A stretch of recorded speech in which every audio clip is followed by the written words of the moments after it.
किसी जमाने में आलीशान रह चुके इस बड़े से डाक बंगले की हालत अब बहुत जर्जर हो चुकी थी।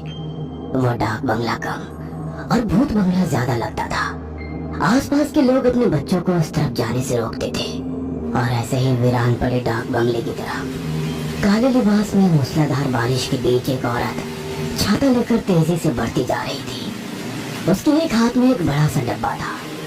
वह डाक बंगले के बड़े से दरवाजे तक पहुंची ही थी कि किसी ने पीछे से आवाज देते हुए कहा, क्या केक की काकी, तुमसे कितनी बार कहा है ये सबसे दूर रहो, लेकिन पता नहीं तुम्हारा क्या रिश्ता है कि तुम रोज ही यहाँ आना नहीं भूलती हो। अरे तुम दूर की बहन हो, दूर की, जिसकी जिम्मेदारी है वो जाने। केक की गंभीरता से बोली, जिसकी जिम्मेदारी है उसकी तो मानवता मर गई है। क्या हम भी अपनी इंसानियत छोड़ दें? अरे कुछ भी हो, जब तक सांसें चल रही हैं उसकी तब तक तो देखभाल करनी पड़ेगी। 2 वक्त का खाना तो कोई भी किसी को खिला देता है। मैं दूर की ही सही, बहन तो हूँ। इतना कहकर केक के डाक बंगले के भीतर चली गई। एक एक कदम बढ़ाती हुई डाक बंगले की सबसे आखिरी कोठरी की तरफ बढ़ रही थी, जहाँ से धीरे धीरे किसी के खांसने की आवाज आ रही थी। अपने हाथ में पकड़े डिब्बे को देखते हुए केक की बोली, आज खाने में देर हो गई, वो भूख से परेशान होगी। केक की उस कमरे के दरवाजे को खोलकर जैसे ही कमरे में गई, उसने देखा सामने जर्जर हो चुके पलंग पर हड्डियों का ढांचा जैसा एक शरीर जो किसी औरत की थी और उसकी सांसें हल्की हल्की चल रही थी। वह किसी शव की तरह एकटक छत की तरफ देख रही थी। केक की उसके बगल में खाने के डिब्बे से खाना निकालते हुए बोली, तेरे लिए खाना ले आई हूँ। आज देर हो गई, बाहर मौसम बहुत खराब है, इस वजह से तुझे इंतजार करना पड़ा। आजा, तुझे खाना खिला दूँ। लेकिन बिस्तर पर पड़ी उस बूढ़ी औरत ने सिर्फ आंखों की पुतलियों को घुमाकर केतकी की तरफ देखा और बोली, उसकी कोई खबर? क्या तू भी रोज रोज एक ही बात पूछती है? अरे अगर उसे आना होता तो कब का आ गया होता। अब वो नहीं आएगा। और वैसे भी तू उसे बुलाना क्यों चाहती है? तू जानती है ना उसके यहाँ आते ही क्या होगा। उस बूढ़ी औरत की आंखों से आंसू बह निकले और वो बोली, माँ का दिल है, नहीं मानता है। आँख बंद करने से पहले एक बार अपने बेटे को देखना चाहती हूँ। सुना है उसकी बिटिया भी बड़ी हो गई है। अपनी आँखों से एक बार अपने बेटे और उसके परिवार को देख लूँ। उसके बाद मेरे जाने के बाद जो लिखा होगा वो तो होगा ही। वो इतना ही बोली थी कि उसका पूरा पलंग हिलने लगा और ऐसा लगा जैसे उस पूरे कमरे में भूचाल सा आ गया है। और अचानक उस बुढ़िया की आंखों में खौफ दिखने लगा और केक की बोली, तुझे कितनी बार कहा है ऐसी बात मत किया कर। अब देख, उसे गुस्सा आ गया ना, अब उसे कैसे संभालेगी? बिस्तर पर सोई उस बुढ़िया ने कहा, तू मेरी बहन है, तुझसे कुछ नहीं छुपा है। तू जानती है सालों से मैं उसे अपने सीने से लगाए कैसे इस कमरे में कैद हूँ, लेकिन आखिर कब तक मैं उसे संभाल पाऊंगी? उस पूरे कमरे में किसी के गुर्राहट की आवाज फैलने लगी थी। कमरे के खिड़की दरवाजे अपने आप तेजी से खुल रहे थे और बंद हो रहे थे। केतकी ने घबराते हुए कहा, ये सब हम बाद में सोचेंगे, अभी उसे शांत कर, वरना ये डाक बंगले की जर्जर दीवारों में इतनी ताकत नहीं बची है कि इन सब चीजों को झेल पाए, और उस डाक बंगले के नीचे हमारी समाधि बन जाएगी। जल्दी कर, इसे शांत कर। और वो बुढ़िया अपने आसपास टटोलती हुई बोली, कहाँ है, कहाँ है उसके पालने की डोर, कहाँ है? और केतकी ने इधर उधर देखा। एक मोटी सी रस्सी उसके पलंग के नीचे गिरी थी। केतकी जैसे ही झुकी उस रस्सी को उठाने के लिए, पलंग के नीचे से एक अधजली हाथ निकली और केतकी का हाथ पकड़ लिया। मुझे छोड़ दे, मुझे छोड़ दे। इतने सालों से मैंने तुझे खाना खिलाया है, इतने सालों तक मैंने तुझे पाला है, मुझे छोड़ दे। अचानक केतकी का हाथ उसने छोड़ दिया और केतकी हाँफती हुई पसीने से लथपथ उठकर खड़ी हुई और वो मोटी सी रस्सी उस बुढ़िया के हाथ में देती हुई बोली, ये ले, और ये रहा खाना, खा लेना और उसको भी खिला देना। मैं चलती हूँ, कल आऊंगी। इतना कहकर केतकी भागती हुई उस कमरे से निकल गई और उसके निकलते ही कमरे का दरवाजा जोर से बंद हो गया और उस बुढ़िया ने घबराते हुए उस रस्सी को धीरे धीरे खींचना शुरू किया और कुछ गुनगुनाने लगी। बुढ़िया के गुनगुनाते ही सब कुछ धीरे धीरे शांत होने लगा और उस पूरे डाक बंगले में बच्चे की किलकारी गूंजने लगी। ऐसा लग रहा था जैसे कोई बच्चा हंस रहा है, खेल रहा है और बहुत उधम मचा रहा है। और उस पूरे वीरान पड़े डाक बंगले में एक चहल पहल सी होने लगी थी। नीलू दूर मुंबई शहर के एक आलीशान अपार्टमेंट में एक फ्लैट में डाइनिंग टेबल पर बैठे हस्बैंड वाइफ मुकेश और आंचल और उनकी 8 साल की बेटी पलक तीनों ही आपस में हंसी मजाक करते हुए खाना खा रहे थे। और तभी पलक नाराज होते हुए बोली, पापा ये क्या, मेरे समर वेकेशन स्टार्ट हो गए हैं और आप इस बार भी मुझे लेकर कहीं नहीं जा रहे हैं। मुझे कहीं जाना है मतलब जाना है। मेरे सारे फ्रेंड घूमने जाते हैं और मैं कहीं नहीं जाती। इनफैक्ट मैं तो दादी और नानी के घर भी नहीं जाती।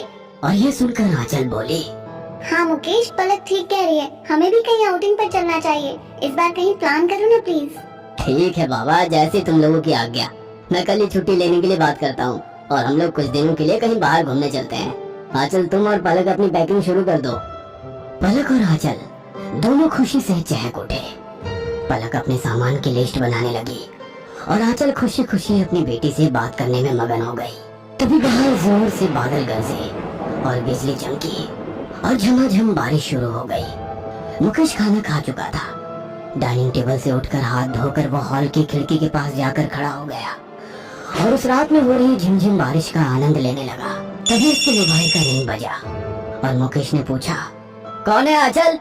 और आंचल मुंह बनाते हुए बोली, तुम्हारी मौसी, केत की मौसी। पता नहीं क्या प्रॉब्लम है, रोज इस वक्त फोन करती है। और मुकेश गहरी सांस लेकर बोला, तुमने जानती हो इनकी वजह से हम कितने रिलैक्स हैं। इधर फोन लाओ। और मुकेश ने फोन ले लिया और कान से लगाते हुए बोला, प्रणाम मौसी, कैसे हैं आप? दूसरी तरफ केतकी की गंभीर आवाज आई, मेरी छोड़ो मुकेश, आज भी मैंने तुम्हें वही कहने के लिए फोन किया है। मुकेश, तुम्हारी माँ अपने आखिरी वक्त में है। मैं नहीं जानती उनकी सांसें कब तक चलेंगी। उनका शरीर मात्र हड्डियों का ढांचा बनकर रह गया है और अब वो बस एक बार तुम्हें तुम्हारे परिवार के साथ देखना चाहती हैं। और मुकेश आंचल और पलक की तरफ देखता हुआ बोला, मौसी आप जानती हैं मेरी मजबूरी, मैं चाह कर भी नहीं आ पाता हूँ, मेरा काम ही ऐसा है। केतकी कड़ी आवाज में बोली, मैं खूब समझती हूँ मुकेश, ये काम का बहाना और ये सब तो तुम मेरे सामने मत ही बनाओ तो अच्छा है। और हाँ, कह दो अपनी बीवी से कि अगर तुम्हारी माँ ने अपनी आंखें बंद कर दी और उनकी इच्छा अधूरी रह गई तो यहाँ की जायदाद के बारे में तो वो भूल ही जाए। जब तुमने बेटे होने का कोई फर्ज अदा नहीं किया तब तुम्हें किस बात का अधिकार दिया जाए। आज के बाद मैं तुम्हें दोबारा फोन नहीं करूँगी। अगर आना हो तो एक बार आकर अपनी माँ को देख जाना। मुकेश ने फोन डिस्कनेक्ट किया और वहीं सोफे पर बैठकर अपना सर पकड़कर कुछ सोचने लगा। तब आंचल बोली, क्या आज भी वो वही बात कर रही थी? और मुकेश ने आंचल की तरफ देखते हुए कहा, वो कुछ गलत भी तो नहीं कह रही है आंचल। और आंचल नफरत भरी आवाज में बोली, बिल्कुल नहीं, मैं अपनी बेटी को लेकर उस जगह बिल्कुल नहीं जाने वाली हूँ। तुम्हें जाना हो तो तुम जाओ और मैं तो कहती हूँ तुम जाओ और इस बार जाकर सब कुछ बेचकर सारे पैसे लेकर आओ। हम यहीं पर अपने लिए एक बड़ा सा घर देखेंगे। आखिर हम कब तक इस छोटे से फ्लैट में मैनेज करेंगे? पलक भी बड़ी हो रही है। इन लोगों की बात ध्यान से सुन रही छोटी सी पलक ने कहा, इसका क्या मतलब है पापा? क्या मेरी दादी है? लेकिन आप लोग तो कहते थे कि मेरे दादा दादी नहीं है। तो ठीक है, इस बार मैं समर वेकेशन पे दादी के यहाँ ही जाऊंगी। इससे पहले आंचल कुछ कहती ही मुकेश बोला, ठीक है, तो हमारी बेटिया की यही मर्जी है तो यही सही। इस बार हम समर वेकेशन में अपने घर जाएंगे जहाँ पलक अपनी दादी से भी मिलेगी और देखेगी अपने आलीशान डाक बंगले को। आखिर हमारी पलक किसी राजकुमारी से कम थोड़ी है, तो उसके पास बड़ा सा पैलेस होना ही चाहिए, डाक बंगले जैसा। पैलेस का नाम सुनकर पलक खुशी खुशी ये बात अपने दोस्तों को फोन करके बताने चली गई और आंचल हैरानी परेशानी से मुकेश को देखती रही।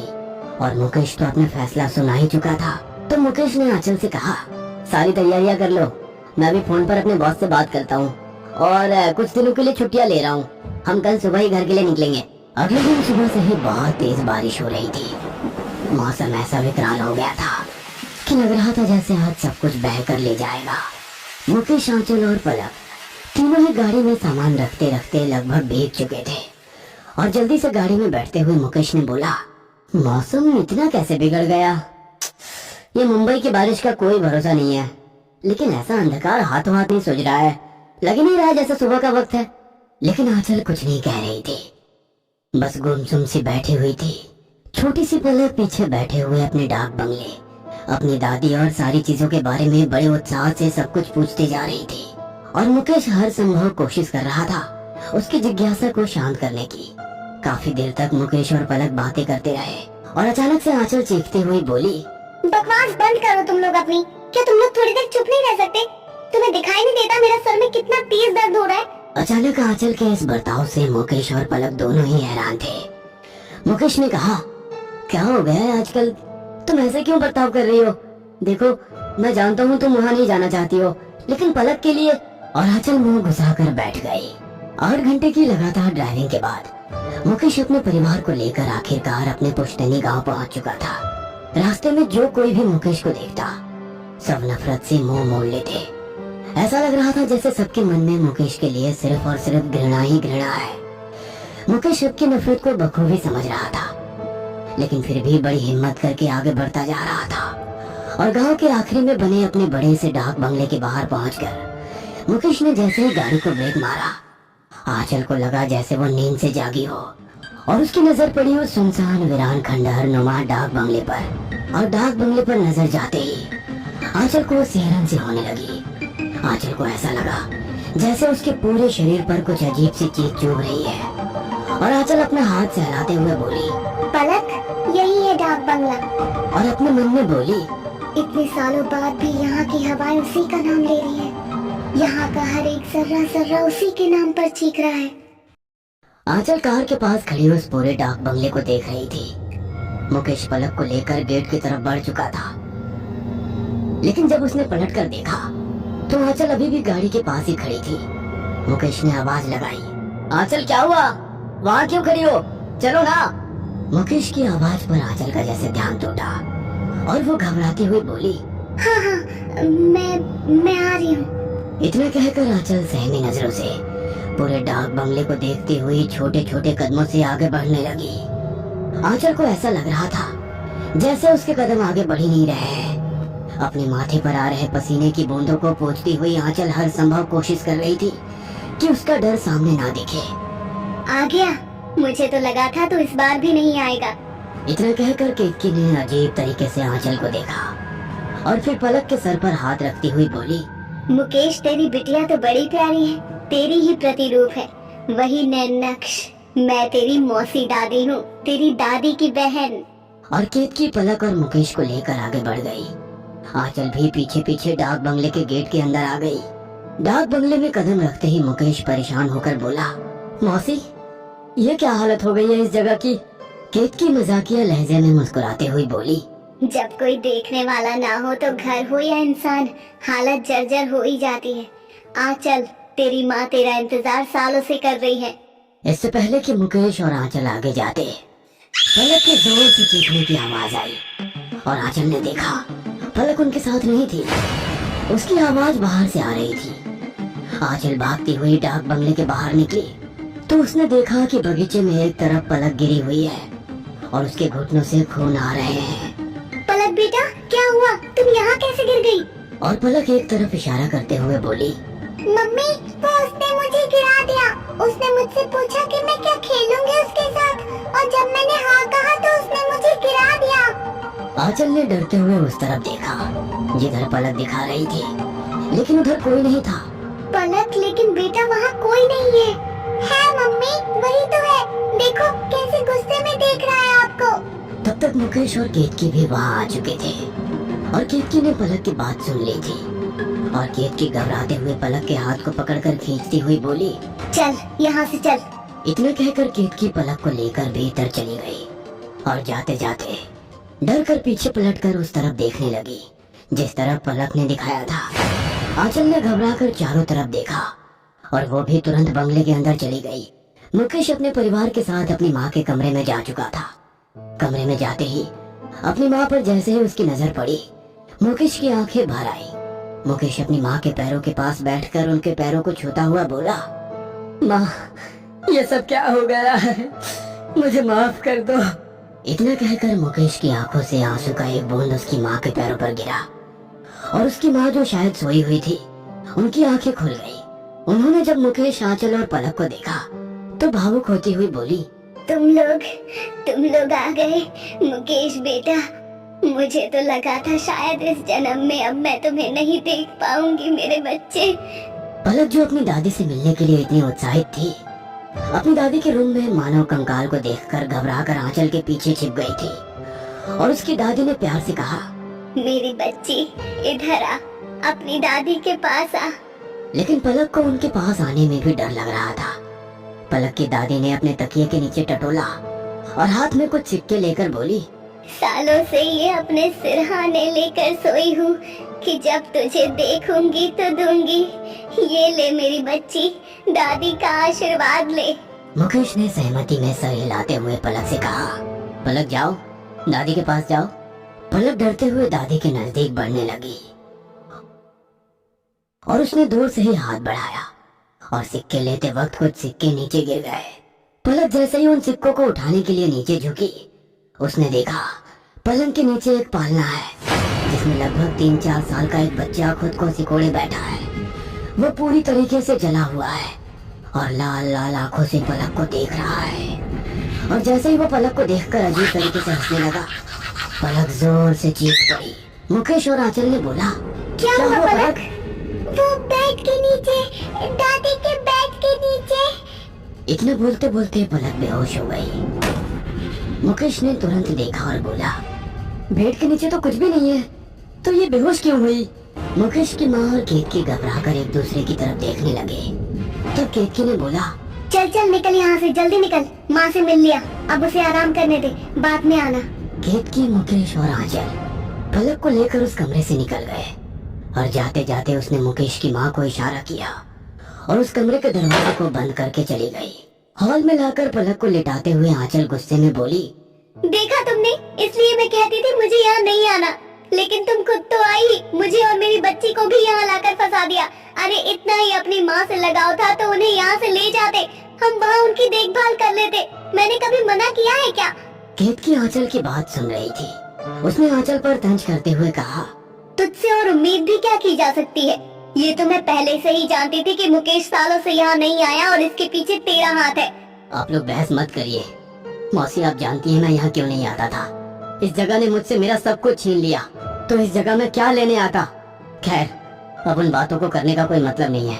केतकी आंचल को घूरते हुए बोली, मैं चलती हूँ, बाद में आऊंगी तुम लोगों के लिए खाना लेकर। तब तक तुम लोग भी आराम करो। मुकेश, तेरा कमरा अभी भी वैसा ही है जैसा तू छोड़ कर गया था। तेरी माँ हर दूसरे दिन उसकी सफाई करवाती है। तुम लोग वहाँ आराम से रह सकते हो। केतकी के जाते ही मुकेश और आंचल पलक को लेकर अपने कमरे में चले गए।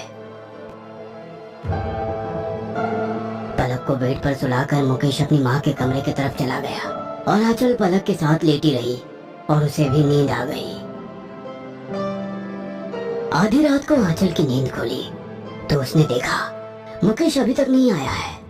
पलक अब तक बेसोच से सोई हुई थी। आंचल ने सोचा चलकर मुकेश को देखा जाए, इससे पहले कि वो बिस्तर से उतरती। आंचल के कमरे में उसे किसी छोटे बच्चे की रोने की आवाज सुनाई दी। ऐसा लगा जैसे कोई 3-4 साल का बच्चा जोर जोर से रो रहा है। आंचल घबराती हुई उठी और चारों तरफ देखकर बोली, कौन है? कौन है यहाँ? लेकिन वहाँ आंचल को कोई नहीं दिखा। तभी उसे लगा जैसे उसके कमरे के दरवाजे के बाहर से कोई तेजी से गुजरा है और आंचल भागती हुई बाहर देखने गई तो वहाँ उसे कोई नजर तो नहीं आया, लेकिन भुट्टे के दाने बिखरे हुए नजर आए। ये देखकर आंचल डरते हुए बोली, ये भुट्टे के दाने कहाँ से आए? तभी बाहर जोर से बिजली कड़की, जिसकी रोशनी से पूरा डाक बंगला एक सेकंड के लिए नहा गया और अचानक बाहर जोरों से बारिश की आवाज आने लगी। घबराई हुई आंचल ने मुकेश को आवाज लगाई, मुकेश, मुकेश, कहाँ हो तुम? आंचल को लगा जैसे वो पूरा डाक बंगला हिल रहा है और वहाँ जैसे भूकंप आया हो। आंचल से खड़ा नहीं हुआ जा रहा था और तभी जहाँ वो खड़ी थी वहाँ का जमीन धसी और आंचल जमीन के नीचे समा गई। आंचल चीखती हुई आंखें बंद करके खड़ी रही और जब उसने आंखें खोली तो वो तहखाने में थी। आंचल घबराती हुई बोली, ये मैं कहाँ आ गई हूँ? यहाँ मुझे कौन लेकर आया? तभी फिर से उसे एक खिलखिलाते हुए बच्चे की आवाज सुनाई दी और आंचल को लगा उसके पीछे कोई खड़ा है। आंचल ने जैसे पीछे पलटकर देखा तो एक 3-4 साल का बच्चा खड़ा था और वो हंसते हुए बोला, नहीं माँ, आज भी मेरे लिए भुट्टे लाई हो? उस बच्चे को देखते ही आंचल पूरी तरीके से बेजान हो गई थी। वह थम से जमीन पर बैठ गई और डरते हुए बोली, नहीं, ये नहीं हो सकता। ये कैसे हो सकता है? क्या नहीं हो सकता? क्या मैं यहाँ नहीं हो सकता? उस बच्चे के इतना कहते ही उस पूरे तहखाने में आग लग गई और आंचल चारों तरफ से आग में जलने लगी और चिल्लाने लगी। वो बच्चा जो अब तक एक मामूली बच्चे की तरह खड़ा था, उसकी चमड़ी जल जल कर उड़ने लगी और वो बड़ा ही भयानक हो गया और भयानक तरीके से बोला, कुछ याद आया नहीं माँ? इस बच्चे के इतना कहते ही आंचल की आंखों के सामने 10 साल पुरानी वो एक एक चीज घूमने लगी। आंचल नई नई दुल्हन बनकर आई थी मुकेश के इस डाक बंगले में। आंचल मुकेश की दूसरी पत्नी थी।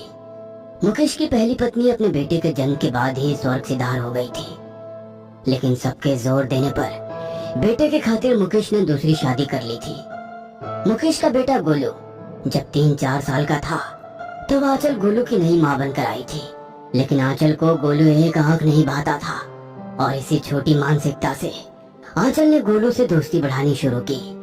आंचल को पता चला कि गोलू को भुट्टे बहुत पसंद है और एक दिन जब बहुत बारिश हो रही थी तब आंचल ने अपने हाथ से भुट्टे सेके और गोलू को बड़े प्यार से बुलाकर खाने को दिया। भुट्टे की जहर की वजह से नन्हे गोलू की सांसें टूट गई और आंचल को लगा कि शायद उसका पोल खुल जाएगा, इसलिए उसने गोलू के शव को उठाया और तहखाने में ले गई और वहां जाकर जला दिया। अचानक गोलू के गायब हो जाने से अफरा तफरी मच गई थी। मुकेश पागलों की तरह करने लगा था और मुकेश की माँ ने आंचल और मुकेश को यहाँ से दूर शहर भेज दिया, क्योंकि यहाँ गोलू की यादें थी और मुकेश पूरी तरीके से पागल हो जाता। मुकेश और आंचल के जाने के बाद एक दिन जब मुकेश की माँ किसी काम से तहखाने की तरफ गई, उनके नन्हे पोते का आधा जला शव तहखाने में पड़ा हुआ है। इतने वक्त बाद तहखाने का दरवाजा जैसे खुला, गोलू की आत्मा जो कब से वहाँ भटक रही थी आजाद हो गई और सब कुछ बताया। मुकेश की माँ को पहले तो यकीन नहीं हुआ, लेकिन जब उन्हें यकीन हुआ तब तक बहुत देर हो चुकी थी और तब से वो गोलू के उस आत्मा को अपने आप से बांधे उस पालने में संभाली हुई थी, ताकि वो डाक बंगले से आजाद ना हो जाए, क्योंकि मासूम बच्चों की आत्मा जो कच्चा कलवा कहलाती है, अगर एक बार बेकाबू हो जाए तो फिर उसे कोई नहीं संभाल सकता। गोलू की आखिरी इच्छा थी कि उसके पिता अपनी पत्नी के साथ यहाँ आए और मुकेश की माँ किसी भी तरीके से आंचल को डाक बंगले में बुलाना चाहती थी। आंचल उस आग में जलती हुई चीख रही थी, चिल्ला रही थी, अपने गुनाहों की माफी मांग रही थी और गोलू हंसता हुआ धीरे धीरे गायब हो रहा था। जाहिर सी बात थी कि गोलू का बदला पूरा हो चुका था। गोलू की आत्मा की मुक्ति के साथ ही आंचल उसी आग में जलकर खाक हो गई और साथ ही साथ ऊपर डाक बंगले में गोलू की दादी भी अपने इस कष्टमयी जीवन से आजाद हो गई थी। मुकेश को लग रहा था कि एक बार फिर डाक बंगले ने उसका सब कुछ छीन लिया है। उसकी पत्नी का कहीं पता नहीं था और उसकी माँ उसके आते ही मौत को समा गई थी। केतकी जो बिना किसी दुख के ये सब देख रही थी, उसने मुकेश को सारी सच्चाई बताई और ले जाकर आंचल के उस जले हुए शव को दिखाया। सब कुछ सुनकर मुकेश बिल्कुल सुन्न पड़ चुका था। मुकेश ने हमेशा हमेशा के लिए उस डाक बंगले में ताला लगाया और अपनी बेटी पलक के साथ इस जगह से दूर चला गया, फिर कभी लौट कर नहीं आया।